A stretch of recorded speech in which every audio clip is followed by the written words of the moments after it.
Welcome back to my channel. It is Candace with the K here, where I normally talk books, beauty, and kicks.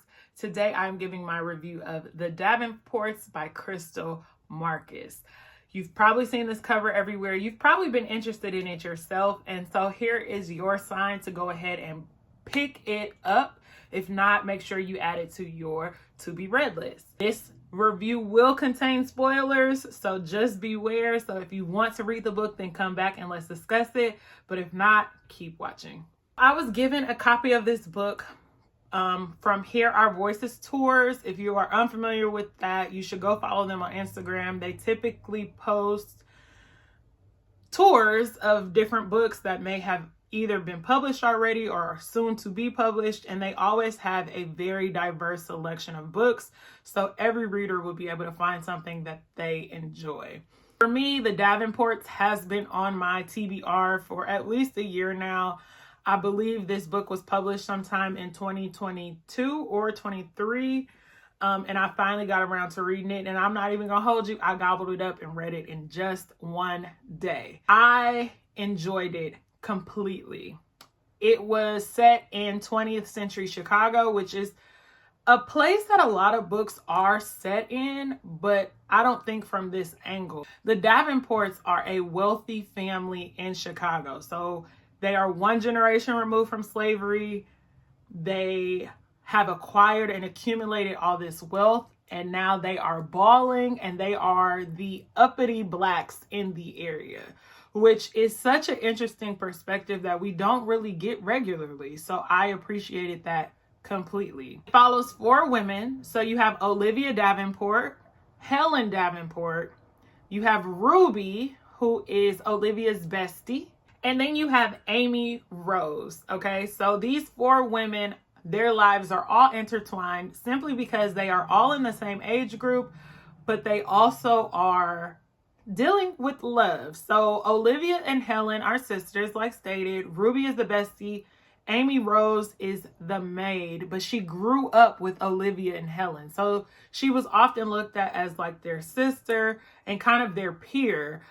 But the class difference comes into play because they will never be on the same playing field. So interesting dynamic there already. Olivia is an interesting character because she very much is into the pomp and circumstance that comes with wealth.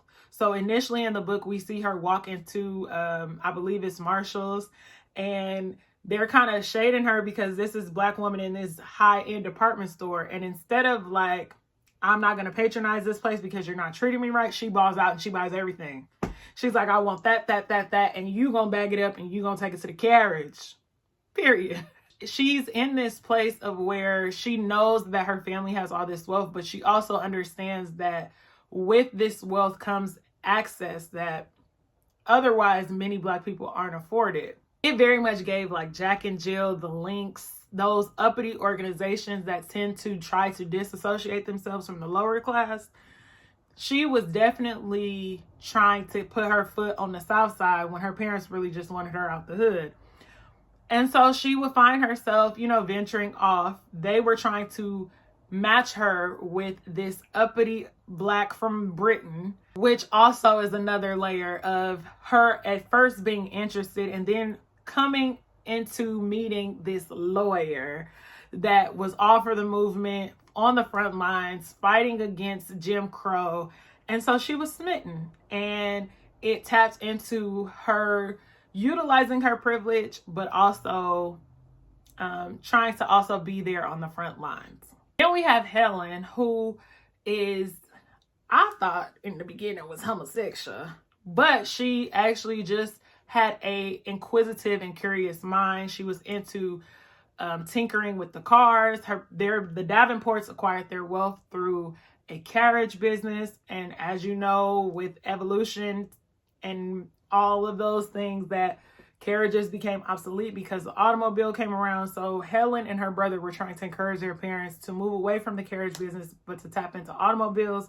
So she was very focused on the business side of it, but felt as though because she was a girl, she wouldn't be able to get those privileges. Her mother had an ideal that she would also be similar to Olivia, swept up in the pomp and circumstance of their wealth, swept up into the life of living immaculately and falling in love and becoming a wife. But Helen wanted more for herself. And ultimately, she ended up falling for the man that they were trying to wed with her sister, because they seemed to have more in common. They seemed to get along better. Messy. Now with Ruby, her and her family were dead set on her marrying Olivia and Helen's brother, John. And now John sounded real fine. Maybe this year, a year ago, I would have been like, cast Jonathan Majors, because it kind of felt like that's the type of person they were describing. But we stray away. Ruby had a good man on her hands because she thought she was going to make John jealous by dating Harrison. And Harrison loved Ruby down. And then it took her to realize, like, I'm trying to make him jealous when I got this prize in front of me, which loved it. The other layer of it, which it very much gave ATL, Nunu, I want my chain back, was her trying to get her ruby necklace after her mom was like, I'm finna pawn this, because they were going broke and her father was running for mayor. So you trying to run for mayor and you got no money, them two don't add up.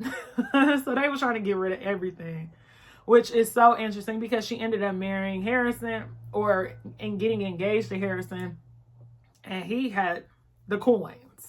Now, Amy Rose's story was the most interesting to me simply because it tithers on the lines of colorism, racism, classism, all the isms wrapped up into her storyline, because she was the maid who was of a biracial descent. Her father was white, her mother was black, who ended up moving north and ended up working for the Davenports simply because they were the only family to take her and her mother in, because her mother had her child.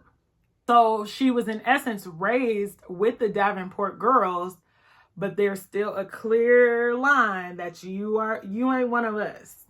And she was becoming smitten with John Davenport, the brother, and him being smitten with her. Amy Rose happened to overhear the Davenport parents tell John, she's not one of us.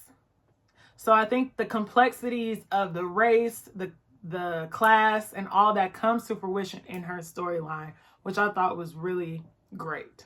Overall, I think this story touches on a lot of things that tend to go unnoticed in the Black community as far as classism goes. Everyone seems to believe that one of our greatest threats is race relations, which is true, but we also fail to neglect how socioeconomic status impacts that. And we see that here. The Davenport parents didn't want Olivia out in the field, in the streets, because she was of a higher class, when the people on the streets were the ones fighting against Jim Crow and against these laws and trying to enact change. I love the tensions that Olivia had to go through to figure out what position she wanted to play in that. Of course, she used her privileges to provide food, to provide clothes to the shelters, to do all of this, but she knew that she physically wanted to be present. Love that. Overall, I would say this was a very easy read.